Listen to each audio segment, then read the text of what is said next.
சைரா, என் உயிரின் உயிரானவர்களே, அனைவருக்கும் வியாழன் தின வாழ்த்துக்கள். நாம் இந்த 48 நாட்கள் பயிற்சியில் உங்களுடைய பெயர் கேட்டிருந்தோம். சைராம்ஸ் அனுப்பிட்டு இருந்தீங்க. கரெக்டாக 3ஆம் தேதி அன்னைக்கு மறுபடியும் ஒரு ஆடியோ கொடுப்போம். அதில் உங்களுடைய பெயர் கண்டிப்பாக தேவை. எந்த ஒரு பயிற்சியாக இருந்தாலும் அதற்கு முன்னாடி நம்ம மனநிலை எப்படி இருக்கணும் அப்படின்றத பற்றி தான் இந்த பதிவு. உங்கள் மனசில் அந்த 6 கட்டளைகள் இந்நேரம் நீங்கள் மனப்பாடத்தில் வச்சுருக்கணும். ஒரு விஷயத்தில் சொல்லப்பட்ட அத்தனை விஷயங்களும் உங்களால் செய்ய முடியும் அப்படின்ற நம்பிக்கை வருவதற்கு தான் கொஞ்சம் முன்னாடியே நம்ம சொல்லிட்டோம். ஒரு விஷயத்தை கற்பனை பண்ணுறதால நாம் ஜெயிக்க முடியும். இது அன்பே சாயோடைய மிக முக்கியமான ஒரு வார்த்தை. நம்மால் எதை செய்ய முடியுமோ அதை நாம் கற்பனை பண்ணணும். அப்போது நம்ம செய்ய தூண்டணும். ஒவ்வொரு விஷயங்களும் அதனுடைய வழிகளை தான் நாம் இங்கே சொல்கிறோம். 49வது நாள் முடிவில் உங்கள் வாழ்க்கையில் மிகப்பெரிய ஒரு வசந்த காலம் உங்களுக்கு கிடைக்குதுன்னு நினச்சி நீங்கள் சந்தோஷப்பட்டு பாருங்களேன். உங்கள் வாழ்க்கையில் அற்புதமான சக்தி உங்களை வழி நடத்துது அப்படின்றத நீங்கள் புரிஞ்சுப்பீங்க. எல்லா மனுஷனுக்கும் ஆரம்பம் மட்டும்தான் கஷ்டம். ஆனால் அதுக்கு அப்புறம் அவங்க வாழ்க்கையில் எல்லாமே ரொம்ப எளிய முறையில் கிடைச்சிடும். முதல்ல ஒரு சக்தி உங்களை வழி நடத்துது அப்படின்ற ஒரு விஷயம் தெரிகிற வரைக்கும் தான் இவ்வளோ கஷ்டம், இவ்வளோ போராட்டம். அதை நாம் தெரிஞ்சுக்க முயற்சி பண்ணுறதை தாண்டி நம்ம வாழ்க்கையில் சில விஷயங்களை செய்யும்போது அதனால் ஒரு விதமான ஒரு மனசில் ஒரு நம்பிக்கை ஏற்படும். அந்த நம்பிக்கையின் அடிப்படையில் உங்கள் வாழ்க்கையில் சில மாற்றங்கள் வரும். அப்போ நீங்கள் உணருவீங்க, என்ன தெரியுமா, இவ்வளோ நாள் நானாக இருந்தேன், இப்பயும் நானாக தான் இருக்கேன். ஆனால் இப்போ எனக்கு ஒரு பெரிய சக்தி ஒன்று இருக்குதுன்றதை நான் ஃபீல் பண்ணுறேன். இப்போ நான் 1000 ஆடியோவில் கொடுக்கலாம், 1,00,000 ஆடியோவில் கொடுக்கலாம், ஒரு சக்தி இருக்குதுன்னு. ஆனால் அந்த சக்தி உங்களை வழி நடத்தாத வரைக்கும் நான் சொல்லக்கூடிய விஷயத்தை நீங்கள் ஒரு 10லேருந்து 20% மட்டும்தான் அதை நம்புவீங்க. இப்போது உங்களுக்கு அந்த சக்தி வழி நடத்துது அப்படின்ற ஒரு விஷயம் தெரிய ஆரம்பிச்சிடுச்சுன்னா அப்புறம் நான் சொல்லக்கூடிய வார்த்தைகள் 80% வரைக்கும் நீங்கள் அக்செப்ட் பண்ணுவீங்க, அதை உணருவீங்க. இப்போயும் நீங்கள் அக்செப்ட் பண்ணுறீங்க. பட் உங்களுக்குன்னு சொல்லி பர்சனல் எக்ஸ்பீரியன்ஸ்டு கிடைச்ச எப்படி இருக்குமோ அந்த ஒரு விஷயத்தை தான் நான் இங்கே சொல்கிறேன். அப்போ நம்ம லைஃப்பில் எல்லாருக்குமே அந்த சக்தி வழி நடத்துது. எல்லாருக்குமே, எவ்வளோ பெரிய சாதித்தவங்களுக்கும் சரி அந்த சக்தி வழி நடத்துது. நம்மளோட மகாத்மா அவங்களுக்கு அந்த சக்தி வழி நடத்துச்சு. அதனால தான் அவ்வளோ பெரிய ஒரு போராட்டத்தை போராடி வெற்றி பெற்றார். பிரிட்டிஷ் ஆதிக்கத்தில் எத்தனை பேர் எவ்வளோ பெரிய கன் வச்சுருப்பாங்க, ஆனால் இவர்கிட்டையோ எதுவுமே இல்லை. அகிம்சை முறையில் போராடினாங்க. ஆனால் நாம் வாழ்க்கையில் இருக்கக்கூடிய 4-5 பேரை போராடி நம்ம தூக்குறோம். அவர் நாட்டுக்கே போராடினார். ஆனால் நம்மளை 4 பேர் 5 பேரை வச்சுட்டு நம்மளால் வாழ்க்கையில் எதையுமே பண்ண முடியல அப்படின்னு நாம் ஃபீல் பண்ணுறோம். இதுக்கு காரணம் ஒன்றே ஒன்று என்னென்னா, நம்ம மனசில் அந்த மெச்சூரிட்டி இல்லை. 2வது அந்த பொறுமை இல்லை. 3வது நம்பிக்கை பெரிய அளவில் உங்களுக்கு எடுப்படலை. நீங்கள் செய்யக்கூடிய வேலைகளாக இருக்கட்டும், நீங்கள் கேட்கக்கூடிய வார்த்தைகளாக இருக்கட்டும், நீங்கள் பார்க்கக்கூடிய பார்வைகளாக இருக்கட்டும், ஏதாவது அந்தளவுக்கு நம்பிக்கை ஏற்படுத்துகிற மாதிரி எந்த ஒரு விஷயமும் நடக்கலை. அப்போது இது எல்லாமே நடந்துடுச்சுன்னா ரொம்ப ஈஸி. வாழ்க்கையில் வாழ்வதற்கு உண்டான அத்தனை விஷயத்தையும் நீங்கள் தெரிஞ்சுக்கிட்டோ இல்லை அதை பயன்படுத்தினாலோ உங்கள் வாழ்க்கையில் நீங்கள் ஜெயிக்கலாம். எத்தனையோ வீடியோஸ் கொடுத்துருப்பாங்க, யாரோ என்னென்னமோ கொடுத்துருப்பாங்க, எவ்வளோ பெரிய கிளாஸஸ் கூட நீங்கள் அட்டன் பண்ணியிருக்கலாம். ஆனாலும் உங்கள் வாழ்க்கையில் மாற்றம் வராததுக்கு காரணம் என்ன தெரியுமா? இன்னமும் உங்களோட மனசில் அந்த அவநம்பிக்கை அப்படின்றது அதிகமாக இருக்குது. எல்லாருடைய மனசுலேயும் நம்பிக்கையும் இருக்கும், அவநம்பிக்கையும் இருக்கும். யாருக்கிட்டேயுமே 100% நம்பிக்கை இருக்குதுன்னு யாருக்கிட்டேயும் சொல்ல முடியாது. அப்படி ஒரு வாய்ப்பே கிடையாது. அப்போ நம்ம வாழ்க்கையில் அந்த நம்பிக்கையோட ரேஷியோ அதிகமாக இருக்கணும், அவநம்பிக்கையோட ரேஷியோ குறைஞ்சி இருந்துச்சுன்னா நீங்கள் நல்ல இடத்துக்கு வர முடியும், வாழ முடியும், வளர முடியும். அப்போ நம்ம பார்க்குறது, கேட்குறது, இதுதான் உங்கள் வாழ்க்கையை தீர்மானிக்கக்கூடிய சக்திகளாக இருக்குது. நல்லா பாருங்கள், சாயப்பா கிட்ட நீங்கள் அதிகபட்சம் 1 hour இருக்கீங்க. அதுக்கப்புறம் அன்பே சாயை ஒரு ஆவரேஜாக பார்த்தா ஒரு 30 நிமிஷம் கேட்குறீங்கன்னு வச்சுக்கோங்க. காலையில் இருக்கிற ஆடியோ, மதியம் ஈவினிங் இருக்கிற ஆடியோ, இது எல்லாத்தையும் கம்பைன் பண்ணி ஒரு அதில் ஒரு 15 நிமிஷம், இது ஒரு 15 நிமிஷம். ஸோ ஆவரேஜ் இப்படியே சொல்கிறேன். ஸோ 30 நிமிஷம். ஸோ 1.5 மணி நேரம் நீங்கள் உங்கள் மனசு கடவுளையும் அன்பே சாயில் இருக்கக்கூடிய ஆழமான கருத்துக்களையும் கவனிக்குது. மீதி இருக்கக்கூடிய மணித்துளி எதை கவனிக்குது? ஸோ 2 மணி நேரம் ஆவரேஜாக கணக்கு போட்டாலும் மீதி 22 மணி நேரம் இருக்குது. இந்த 22 ஹவர்ஸில் தூங்குறத கூட நம்ம இது பண்ணிக்கலாம். அதில் ஒரு 8 மணி நேரம் வச்சுக்கலாம். மீதி இருக்கக்கூடிய ஹவர்ஸை என்ன பண்ணுறீங்க, என்ன கேட்குறீங்க, என்ன நினைக்கிறீங்க, என்ன சொல்கிறீங்க, இது எல்லாத்தையும் யாராவது அனலைஸ் பண்ணியிருக்கீங்களா? அப்போது 2 மணி நேரத்துக்கு மட்டும் நாம் சரி பண்ணிவிட்டு மீதி இருக்கக்கூடிய 22 மணி நேரத்தை தூங்குன நேரம் தாண்டி மீதி இருக்கக்கூடிய விழித்து கொண்டு இருக்கக்கூடிய ஹவர்ஸில் நீங்கள் என்ன பார்க்குறீங்க, என்ன கேட்குறீங்க, என்ன சொல்கிறீங்க, இதை பொறுத்து தான் உங்கள் வாழ்க்கையில் நம்பிக்கையாக அவநம்பிக்கை பொறுத்து உங்கள் வாழ்க்கை முடியுதான்னு யோசிக்கலாம். ஸோ நம்ம வாழ்க்கை எப்படிப்பட்டதுன்றதை நாமளே தீர்மானிக்கலாம். ஏன்னா அந்த பவரை சாயப்பா அந்த 6வது அறிவு அப்படின்ற முறையில் அதை எல்லா மனுஷனுக்கும் கொடுத்துருக்காரு. ஸோ கெட்டவன் கூட யோசிச்சான்னா நல்லவனாக திருந்தலாம். நாம் பண்ணுறது தப்பு, நாம் பிழைக்கணுன்றதுக்காக மற்றவனை ஏமாற்றி சம்பாதிக்கிறோமே, அது பெரிய தவறு தானே. அந்த மாதிரி அவன் அது மாதிரி நினைக்க ஆரம்பிச்சிட்டா அப்படின்னாவே அவன் திருந்திடுவான்னு அர்த்தம். ஆனால் அவன் ஆரம்பிக்க மாட்டான். ஏன்னா அவன் அந்த வேலை செய்யும்போது அவனுக்கு அது சந்தோஷத்தையும் பணத்தையும் தருதுன்னு அவன் நம்புகிறான். என்னைக்கு அவனுக்கு அதை அடி வாங்குதோ அன்னைக்கு அவன் திருந்தி வருவான். ஸோ எல்லா மனுஷங்களுக்கும் வாழ்க்கையில் ஒரு டேர்னிங் பாயிண்ட் நிச்சயமாக இருக்கும். எல்லாருக்குமே இருக்கும். எனக்கும் இருக்கும், உங்களுக்கும் இருக்கும். எனக்கு இருந்துச்சு, கடந்து வந்தேன். ஸோ உங்களுக்கும் இருந்திருக்கும், கண்டிப்பாக கடந்து வந்திருப்பீங்க.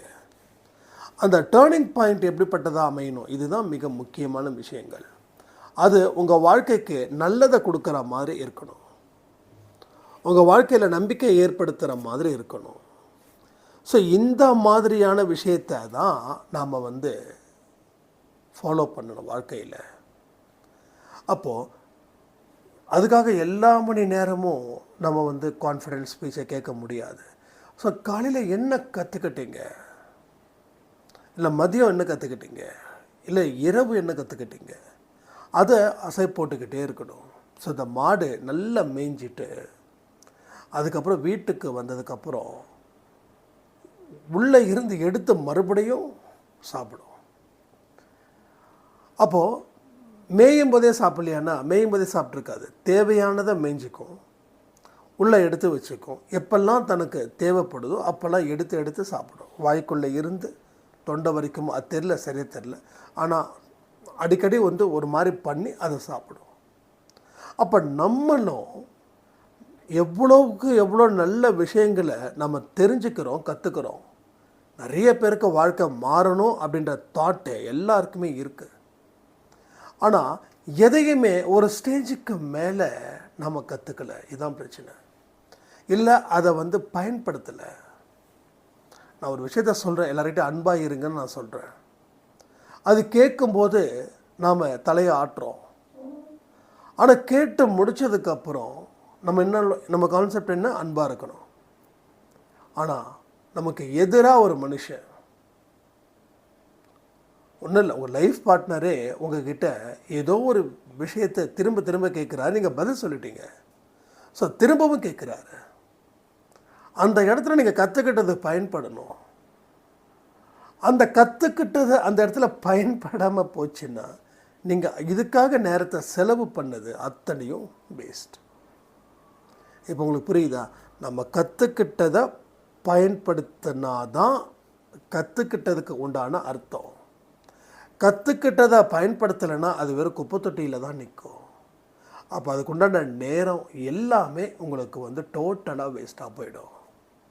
ஸோ இதை நாம் என்றைக்கு புரிஞ்சுக்கிறோமோ அன்னைக்கு கற்றுக்கிட்ட விஷயத்தை அதை இம்ப்ளிமெண்ட் பண்ணுறதுக்கு நீங்கள் சரி பண்ணுவீங்க. எந்த விஷயமா இருக்கட்டும், எவ்வளோவுக்கு எவ்வளோ நீங்கள் லேர்ன் பண்ணுறீங்களோ அதை வந்து ப்ராக்டிக்கலாக யூஸ் பண்ணணும். அப்போது அது மூலமாக நியூ எக்ஸ்பீரியன்ஸ் உங்களுக்கு கிடைக்கும். அந்த எக்ஸ்பீரியன்ஸை வச்சு நீங்கள் அடுத்த கட்ட முயற்சிக்கு நீங்கள் போகலாம். நிறைய பேர், நான் நிறைய புக்ஸை படிக்கிறேன், நிறைய ஸ்பீச்சஸ் கேட்டிருக்கேன், ஆனால் என் வாழ்க்கையில் உயர முடியல. நீங்கள் கேட்டது நல்லது. ஏன்னா இன்றைக்கி இருக்கக்கூடிய மக்கள் எதை விரும்புகிறாங்கன்றது எல்லாருக்குமே தெரியும். ஒரு சோசியல் மீடியாவில் எது ட்ரெண்ட் ஆகுது அப்படின்றது எல்லாருக்கும் தெரியும். ஒரு சினிமா பற்றி ஒரு விமர்சனமோ, இல்லை மற்றவங்களோட அந்தரங்கத்தை பற்றி பேசக்கூடிய விமர்சனமோ, இல்லை அரசியலை பற்றி இருக்கக்கூடிய மட்டமான சில விஷயத்தை பேசுகிறதாலேயோ ட்ரெண்ட் ஆகுறாங்க. ஆனால் இதெல்லாம் தாண்டி இதெல்லாம் நீங்கள் வந்து ஓவர் கம் பண்ணி உங்களுக்குன்னு சொல்லி ஒரு செட்டப்பை ரெடி பண்ணுறீங்கல்ல, இந்த மாதிரி தான் நான் கேட்க போகிறேன், இதை தான் நான் பார்க்க போகிறேன், இதை தான் நினைக்க போகிறேன் அப்படின்னு, அதுக்கு உண்மையிலே சொல்கிறேன், உங்களை வந்து எவ்வளோ வாழ்த்தினாலும் அது பத்தாது. ஆனால் இது மட்டும் போதுமா? அங்கே தான் நீங்கள் தப்பு பண்ணுறீங்க. நீங்கள் தப்பு செய்யக்கூடிய விஷயம் ஒன்றே ஒன்று தான். எல்லாமே கேட்குறீங்க, எல்லாம் நல்ல தெளிவாக கேட்குறீங்க, ஆனால் எதையுமே தெளிவாக செய்ய மாட்டேன்றீங்க. உங்கள் மிஸ்டேக்ஸை நான் சொல்லக்கூடியது இதுதான். தெளிவாக கேட்டால் மட்டும் போதாது, கேட்டதை வாழ்க்கையில் பயன்படுத்தணும். அது உங்கள் குடும்பத்தில் இருந்து ஆரம்பிக்கணும். ஸோ அன்பாக இருங்கன்னா என்ன அர்த்தம்? வெளியில் இருக்கக்கூடியவங்க கிட்டே இல்லை, முகம் தெரியாதவங்க கிட்டே இல்லை, வீட்டில் இருந்து அந்த அன்பு இருக்கணும். சில பேர் இது ஜென்ரலாக எல்லாமே பண்ணக்கூடிய விஷயம் என்ன தெரியுமா? வெளியில் பார்த்தா ஆஹா அவரா சூப்பர் அப்படி. நம்ம வீட்டில் அப்பாவே வீட்டில் வந்தால் எப்போ பார்த்தாலும் ஏதாவது ஒரு டென்ஷனோடு தான் இருப்பார் வீட்டுக்குள்ளே வந்தாவே. இப்பயே சேம். ஆனால் அவர் வெளியில் நடந்துக்கக்கூடிய விதம் பார்த்திங்கன்னா அவரை விட சந்தோஷமான மனுஷன் உலகத்திலே இல்லை அப்படின்வார். அப்போ நாம் எங்கிட்ட கேட்பாங்க, உங்கள் அப்பா ரொம்ப ஜாலியாக இருக்கார்ல, ரொம்ப ஹாப்பியாக இருக்கார், இப்படி தான் இருக்கணும் அப்படின்னு. நான் தான் சொல்லுவேன். நான் நினைப்பேன், நம்ம சொல்லக்கூடாதுல்ல, இவரா ஜாலி, வீட்டுக்கு வந்துட்டாருன்னா இது ஏன் அங்கே கிடக்குது, இது அவர் சொன்னது எல்லாமே நிஜம்தான், கரெக்டு தான். ஏன்னா எதை வந்து எங்கே எடுக்கிறியோ அதை அங்கே வை அப்படின்னுவார். நம்ம என்ன பண்ணுவோம், சட்டுன்னு எடுப்போம். இப்போ கூட பாருங்கள், இந்த வீடியோ பண்ணும்போது இங்கே கசகசன்னு இருக்கும். எதாவது சரி பண்ணலாம், ஆனால் இப்போ நான் ரெடி பண்ணிட்டேன், எல்லா ஓரளவுக்கு சரி பண்ணிட்டேன். எதை எங்கெங்கே எடுக்கிறோமோ அது அங்கங்கே போய். ஏன்னா மனுஷன் தேடுறதுலேயே நாளை முடிக்கிறான். இப்போ கூட காலையில் விஷ்ணு வந்து கடைக்கு போகிறதுக்கு சாவி எங்கே வச்சாருன்னு தெரியல, வீடு ஃபுல்லாக தேடுறாரு. அப்பா அம்மா கிட்டேயும் போய் கேட்குறாங்க, எங்கேயுமே இல்லை. கடைசியில் பார்த்தா வண்டியோட இதுலேயே அந்த சாவி இருக்குது. அப்போது அந்த 10 நிமிஷம் தேடினார்ல, அது வேஸ்ட்டு தானே. அந்த 10 நிமிஷம் தேடும்போது இருக்கக்கூடிய அந்த டென்ஷன் வேஸ்ட்டு தானே. அப்போது வெளியில் வந்து அன்பாக போகும்போது வீட்டுக்குள்ளே இப்படி இருக்கும்போது அவர் வீட்டுக்குள்ளே இருக்கக்கூடிய விஷயத்த சொல்கிறாங்க. எது எது எங்கெங்கே எடுக்கிறியோ அது அங்கங்கே எடுத்து வை, அப்போ தான் வந்து உனக்கு எல்லாமே ஈஸியாக கிடைக்கும் அப்படின்னு. இது நல்ல விஷயந்தான், இல்லைன்னா சொல்லல. ஆனால் வெளியில் பார்த்தீங்கன்னா அவர் ரொம்ப அன்பானவராக இருப்பார். ஆனால் வீட்டுக்குள்ளே பார்க்கும்போது அவருக்கு அதுக்கு எதிராக ஒரு ஹிட்லர் மாதிரி அவங்க இருப்பாங்க. ஸோ நாம் வெளியில் எப்படி அந்த அன்பை கொடுக்குறோமோ அதே போல் வீட்டுக்குள்ளேயும் அந்த அன்பை கொடுக்கணும். ஓகேங்களா? ஸோ இது ரொம்ப ரொம்ப ரொம்ப ரொம்ப இம்பார்ட்டன்ட். இதுதான் நம்ம வாழ்க்கையை தீர்மானிக்கக்கூடிய சக்தி. நீங்கள் முடிவு பண்ணிட்டீங்கன்னா அதில் இருந்து எந்த காரணத்தை கொண்டும் நீங்கள் பின் வாங்கவே கூடாது. நீங்கள் பின் வாங்காத ஒரு வாழ்க்கையை வாழணும். எந்த ஒரு நல்ல விஷயத்தை உங்கள் காதுக்கு கொண்டு வந்து சேர்க்குதோ அது உங்கள் வாழ்க்கையில் நிச்சயமாக நடைமுறைப்படுத்துவேன். அப்போது அன்பாக இருக்கணும் அப்படின்னும்போது உங்கள் வீட்டில் இருக்கிறவங்க திரும்பி ஒரு வார்த்தை சொல்லும்போது மறுபடியும் சரி பரவாயில்ல, அவங்களுக்கு புரியலன்னு கேட்குறாங்க, சொன்னால் என்ன குறைஞ்சா போயிடுவோம். இதெல்லாம் நான் இப்போ பக்குவம் அடைஞ்சிட்டேன். இந்த மாதிரியான விஷயத்துலலாம் அவங்க என்ன பண்ணுறாங்க, நம்ம சொன்னது புரியல, இல்லை அந்த நேரத்தில் கேட்டாங்க மறந்துட்டாங்க, அவங்களுக்கு 1000 டென்ஷன் இருக்கும். சரி, நம்ம சொல்கிறதுல என்ன தப்பு இருக்குது? நான் தான் ஒரு தடவை பாஷா படத்தில் வர மாதிரி, நான் ஒரு தடவை சொன்னேன் 100 தடவை சொன்ன மாதிரி, இந்த டைலாக்ஸ்லாம் வேண்டாங்க. இது ஃபேமிலி, இது அழகான அற்புதமான ஃபேமிலி. ஸோ இந்த ஃபேமிலியில் யார் வீட்டிலையும் நிம்மதி இல்லை. ஆனால் வெளியில் பார்த்திங்கன்னா எல்லாரும் சந்தோஷத்தை பொங்குவாங்க. வெளியில் இருக்கிறவங்கள மதிக்கிற அளவுக்கு கூட வீட்டில் இருக்கிறவங்களுக்கு மதிப்பு கொடுக்கறதே இல்லை. இதுதான் வந்து ஒரு குடும்பத்தோடைய வீழ்ச்சிக்கு காரணமாக அமையுது. ஸோ கடவுள் என்ன சொல்கிறாரு, குடும்பம்தான் உனக்கு முதல்ல, அடுத்தது தான் அடுத்தது. சில பேர் பார்த்திங்கன்னா குடும்பத்தில் மட்டும் ரொம்ப அக்கறையாக இருப்பாங்க, ஆனால் வெளியில் இருக்கிற அத்தனை மனுஷனும் ஒதுக்குவாங்க. ஆனால் அதில் இருக்கிறவங்க கொஞ்சம் கம்மி தான். ஆனால் குடும்பத்தில் வெறுத்து வெளியில் அன்பாக இருக்கிறவங்க தான் அதிகம். அப்போ எல்லாருக்கிட்டையும் அன்பாயிரு. உன் குடும்பத்தில் இருக்கிறவங்க, உங்களுக்கு கணவனாக இருந்தால் என்ன, மனைவியாக இருந்தால் என்ன, குழந்தையாக இருந்தால் என்ன, எல்லாரும் அந்த ஒரு ரிலேஷன்ஷிப்பாக பார்க்குறத விட்டுட்டு ஒவ்வொரு மனுஷனுக்குள்ளேயும் ஒரு ஆன்மா இருக்குது. இது ஸ்பிரிச்சுவலில் வந்து மிக உயர்ந்த தத்துவம். அதையும் நம்ம சராசரியாக அங்கே பயன்படுத்திகிட்ருக்கோம். எல்லாருக்கிட்டையும் ஒரு ஆன்மா இருக்குது. அந்த ஆன்மாவை காயப்படுத்தவோ அசிங்கப்படுத்தவோ அவமதிக்கவோ கூடாதுன்ற ஒரு மனுஷனுடைய வைராக்கியம் இருந்துடுச்சுன்னா அவன் இடமும் சுத்தமாகும், அவன் மனசும் அமைதியாகும், அவன் நினச்ச அத்தனை விஷயத்தையும் கடவுள் அள்ளி அள்ளி அள்ளி கொடுப்பார். இதை நீங்கள் சரியான முறையில் ஹேண்டில் பண்ணணும். ஸோ மறுபடியும் சொல்கிறேன், ஆரம்பத்தில் அத்தனையும் கஷ்டங்கள் தான். ஆனால் போக போக உங்கள் வாழ்க்கையில் பலவிதமான மாற்றத்தை ஏற்படுத்தும். ஸோ பயிற்சி அப்படின்றது கொஞ்சம் கஷ்டம்தான். ஆனால் அந்த பயிற்சி பண்ண பண்ண பண்ண தான் அதனுடைய அத்தனை விஷயங்களும் உங்களுக்கு ரொம்ப ஈஸியாக இருக்கும். அதனால் இந்த 48 நாட்கள் 3ஆம் தேதி அன்றைக்கி நான் மறுபடியும் ஒரு ஆடியோ கொடுக்குறேன். அதில் வந்து உங்கள் நேம்ஸ் சொல்லுங்கள். நான் முடிஞ்ச அளவுக்கு நான் என்ன பண்ணேன்னா ஒரு ரிஜிஸ்டர் பண்ணுறேன். அதனோட ப்ரொசீஜர்ஸ், ரூல்ஸ் அண்ட் ரெகுலேஷன்ஸ் எல்லாமே உங்களுக்கு 3ஆம் தேதியோ இல்லை 2ஆம் தேதியோ 2 நாளைக்கு முன்னாடியே உங்களுக்கு நான் கொடுத்துட்றேன். இப்போவே சொல்கிறேன், எல்லோரும் ஒரு நோட்டு மட்டும் ஒன்று வாங்கிக்கோங்க. அந்த நோட்டில் என்னென்னலாம் இருக்கணும் அப்படின்றத நான் உங்களுக்கு சொல்லிடுறேன், அப்புறமா சொல்லிடுறேன். ஓகேங்களா? எல்லோரும் இந்த நோட்டு வேணும். 48 நாட்களுக்கு பயிற்சிக்கு உண்டான நோட்டு. அதில் நீங்களே அட்டண்டன்ஸ் போடணும். ஏன்னா நிறைய பேருக்கு என் வாட்ஸ்அப் நம்பர் சரியாக தெரியாது. ஆனால் எல்லாருக்கும் நம்ம அட்டண்டன்ஸ் போட முடியாது.